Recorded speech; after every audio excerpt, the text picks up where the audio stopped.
In this lecture video, we're going to talk about electronic components, some of which we've already seen.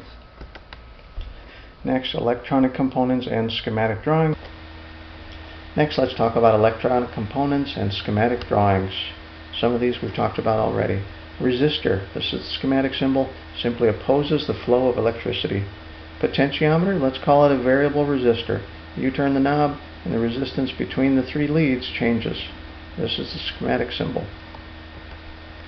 Capacitor, which you don't have in your kit, but it's sometimes useful. Actually, it's often very useful in electronic circuits. Good for filtering out pulses, for providing time delays, and for getting rid of circuit noise, which is really filtering out pulses.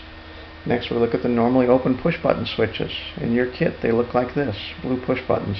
Should be worth noting that physically in the switches, which are numbered on the backside, physically within the switches, pins 1 and 2 are connected together. Pins 3 and 4 are electrically tied together, so just be careful how you wire to that. Stepper motor, we mentioned this already.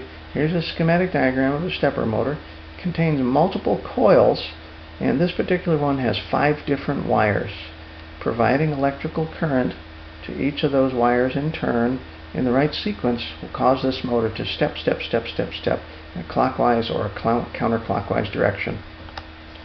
These are very popular in motion control and many other applications that need high torque and need fairly precise control. These motors do require more current than the Arduino can deliver, and so driver transistors on the little driver board provide that higher current that's needed. Driver transistors shown right here at the bottom. This is a schematic symbol for a transistor.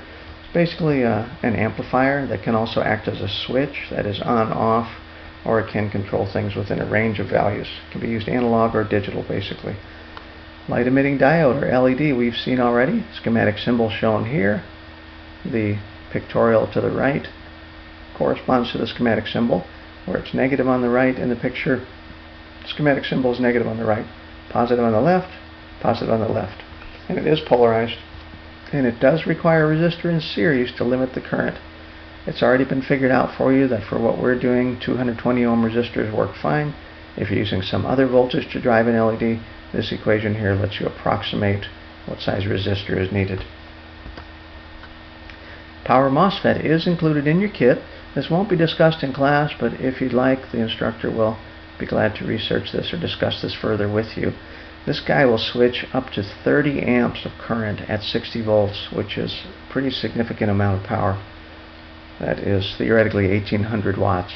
Well, you'd obviously need a large heat sink because that little tab on this device is not going to dissipate that kind of power.